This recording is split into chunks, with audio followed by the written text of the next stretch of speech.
Jubel's lyre. And if you didn't have the lyre, you certainly had Miriam's tuneful voice. With your life was music and joy, and music and joy for life. A valuable witness for us all, and especially for me. Thank you for your many kindnesses to me and my late wife and our children. Thank you for meeting the challenges of your life head-on, including the illness which took you from us. I trust it's over water. In the meantime, go with God and show the sopranos of the heavenly choir how it is done. With much love from them.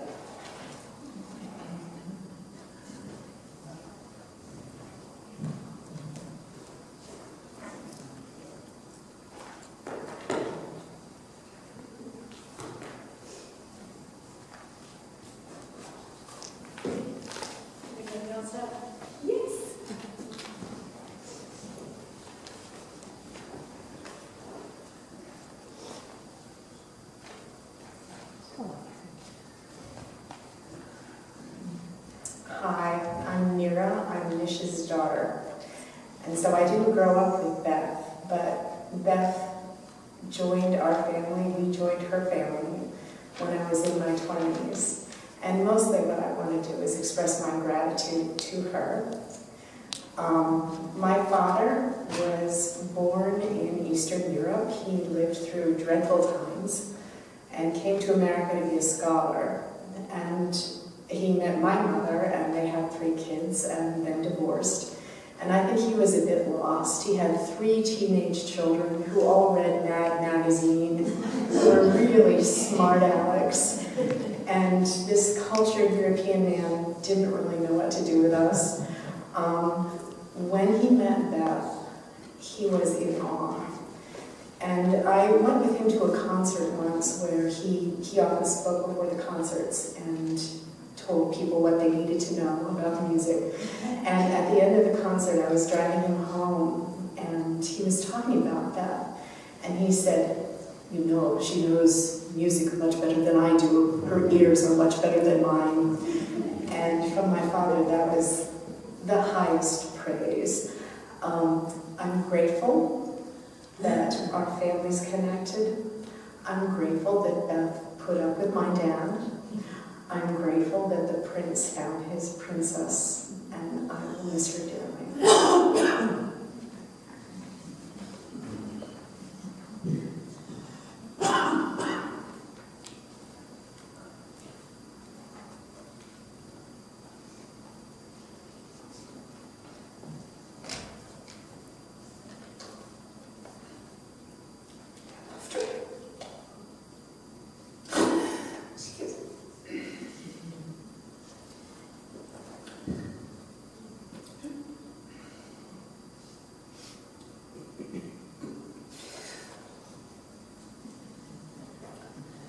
Je m'appelle André-Jeannette,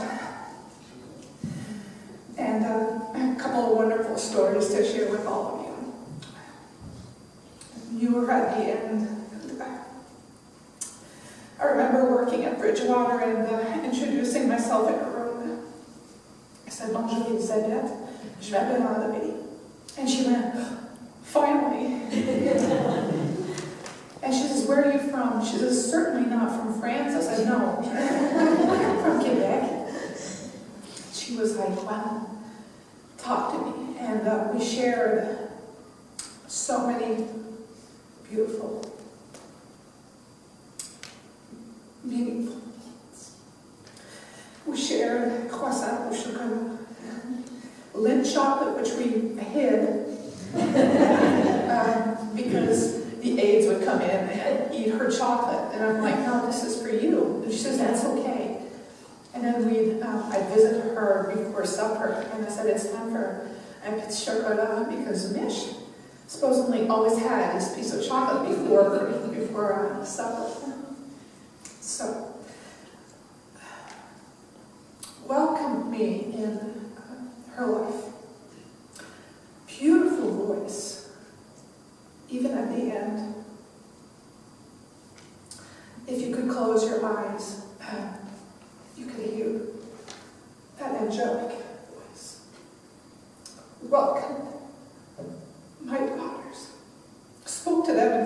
always inquired about them.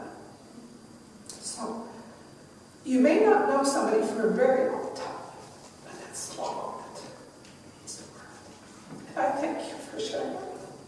And my girls, I loved her with all my heart. I'm sorry for your loss.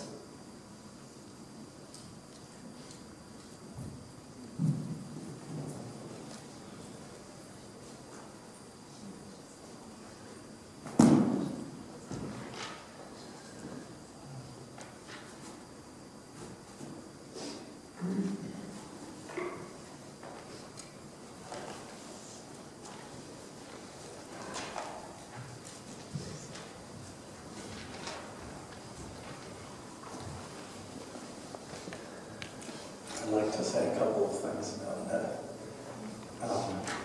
I've known her for about 15 years and learned a lot about her childhood and growing up. Her family was poor. They were Irish immigrants. She grew up with very little, and somehow out of that developed a sense of being a princess. I'm not quite sure how it happened. I'm sure the voice had a lot to do with it because, as Laura said, that matters a lot in Irish culture. But she developed a sense of culture and lace and refinement that just didn't seem to fit in some ways with the family that she had grown up in. And but was very well developed by the time I met her. When she came to the nursing home, some people see that as a diminishing status. And I expect in some ways she did too. But when Beth came here, this was the Grand Hotel. The nurses' aides were Beth's servants. The people that served food in the dining hall were the waiters and waitresses, and sometimes they did well, and sometimes they didn't do so well.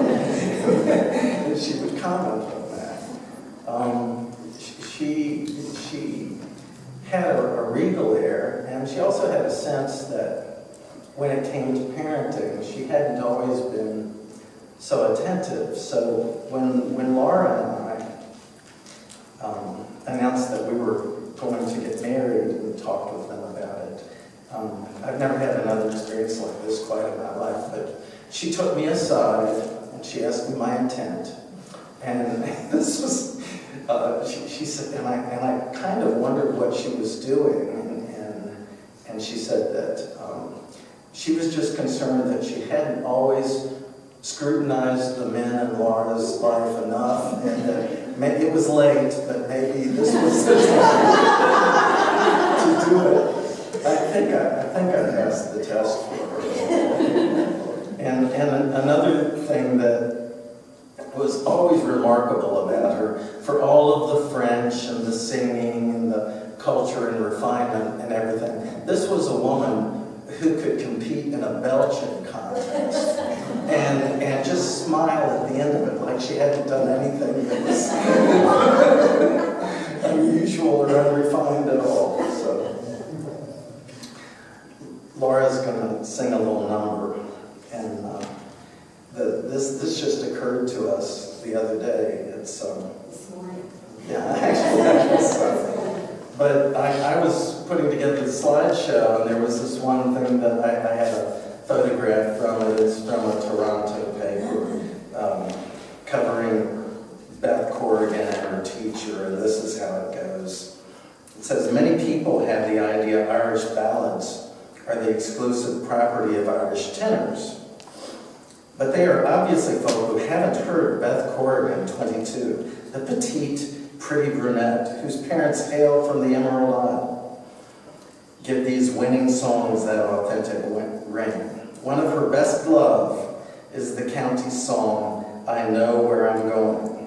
It's touched with a bit of nostalgia and humor, in such a way you find yourself all sad, then happy inside as she sings it. And I can remember singing this song. Laura's done this song with her.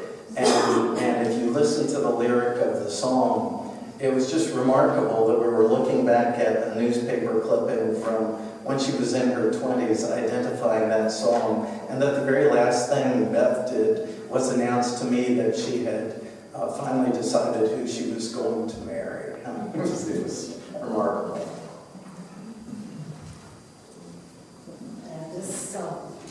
This was a song I never sang it, mind you.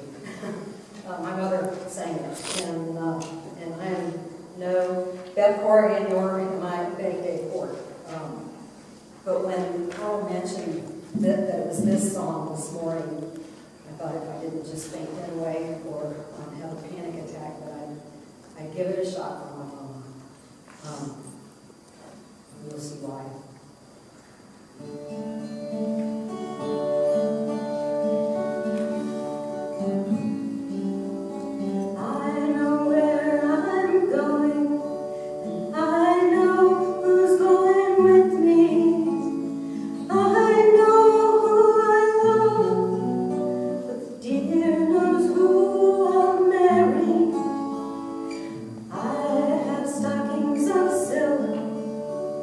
Shoes of bright green leather, combs to buckle my head, and a ring for every finger.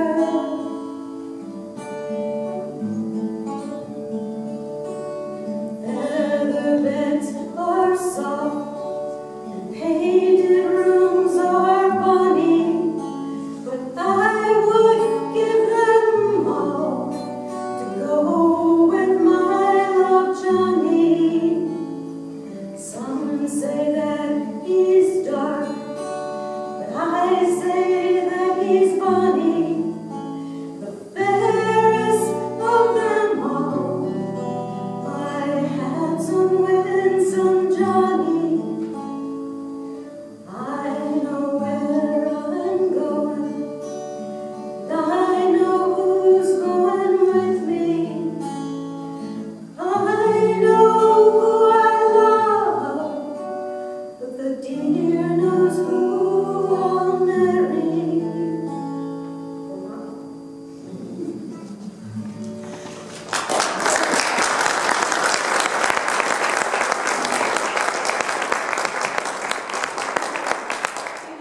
Directions to our home on the back of that, if anyone would like to it's a 30-minute haul, but if anybody would like to come and continue to share more memories and a little glass of something and some goodies, we'd welcome you to join us. And otherwise, if you want to fill around a little bit here. Phyllis? Well, I feel like I have to say something. I knew your mother a long time, and I lived at the super era time with Mitch, and I dined at the table with Mitch in our sister's wedding years, and he was a true prince. He was. And he taught me many things about his country, the land, his all the wrong things that he went through. But one thing he did, besides going to see his wife during the day, every evening he went to her era, and he got her and brought her to our dinner table, and she had dinner with us and him at our table. She had diverticulitis and things that she sang. She loved her greens, and I made sure I bought fresh greens with the dressings that they liked to have with them. But he was a true prince, and he treated her as her true princess. You're exactly I right. had to bring that in. Okay. Jeff, you're going to close us out, please?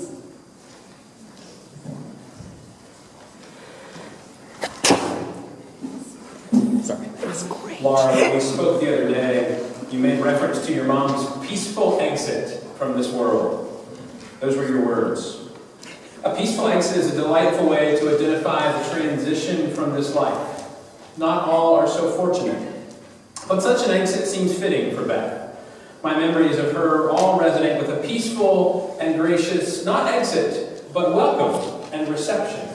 She was gracious in the way that she made this place her home. She worked hard to make the world she was in a better place for those around her. Sometimes I think that meant embellishing with some detail.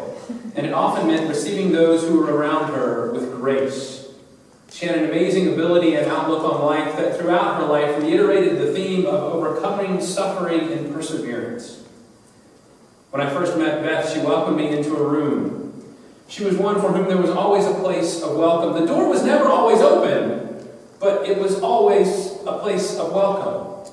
I felt like I was walking into the presence of royalty, and so it was interesting to me to hear this theme of prince and princess come together, because I felt like I was in the presence of royalty, of grace and great class. And yet there was not a pretentiousness or an unreasonable expectation, but inside all of that, a real woman, living, self-identified as a princess, a woman who was real.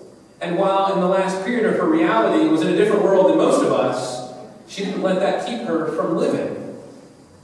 I enjoyed going and spending time with her, understanding her, hearing stories of her life, having conversations about real life, about theology, about music, about culture. She didn't let this disease, this place, the suffering she endured keep her from living at all. A lesson many of us could take well to heart.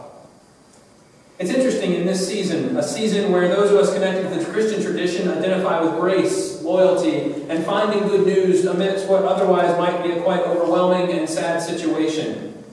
And Beth lived this way, making the best of where she was, persevering in suffering, and later in her years opening herself up to the joy she experienced. And just as entering her room was a step into royalty, a place of welcome and warmth, I believe the journey she made into death was much the same. A welcome reception seeking union, a partnership of real joy, of thoughtfulness, of travel, of life. A life we give thanks and celebrate this day and remember.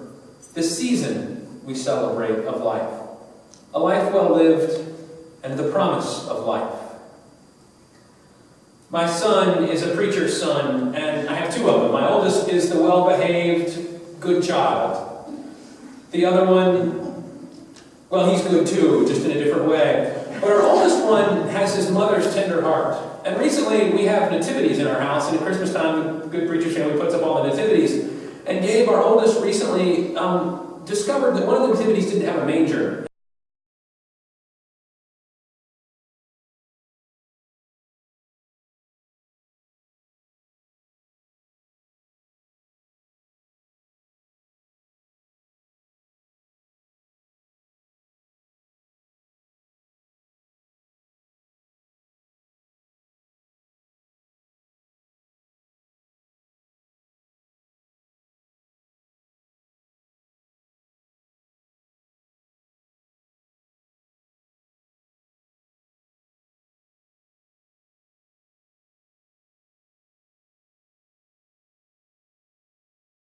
Disease, in losing her partner, she continued to live and find life and light. For that spirit, or that goodness, I am grateful and give thanks. I give thanks to God for the life of Beth, for the way an Irish immigrant's daughter brought light and life to the world, for the way she lived and loved, offered grace and peace. And as we exit, may we go peacefully and gracefully as well, giving thanks. Thanks to God, thanks to Beth, and thanks to one another. May it be so. May we give thanks. Amen.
For working on that, and things have done work.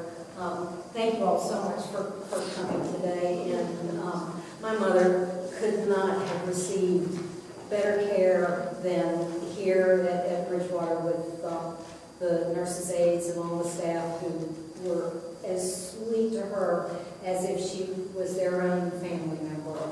And I, in a very real way, will miss coming here all the time. We were talking in the parking lot when I was moving all the stuff out. I've been here 9 years, I think, in October.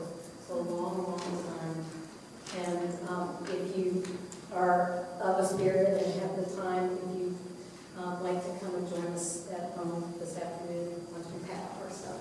But we'll send emissaries home. That's what children do.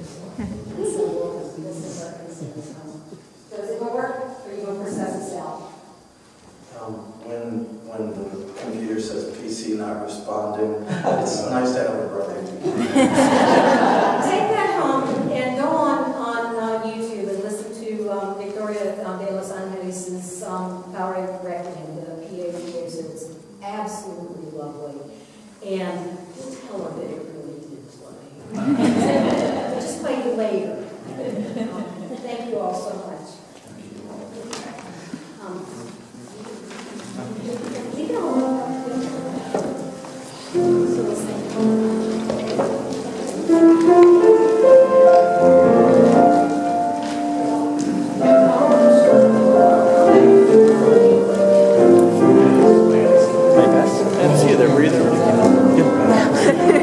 I went right past you. I didn't see it. Let me turn this guy off.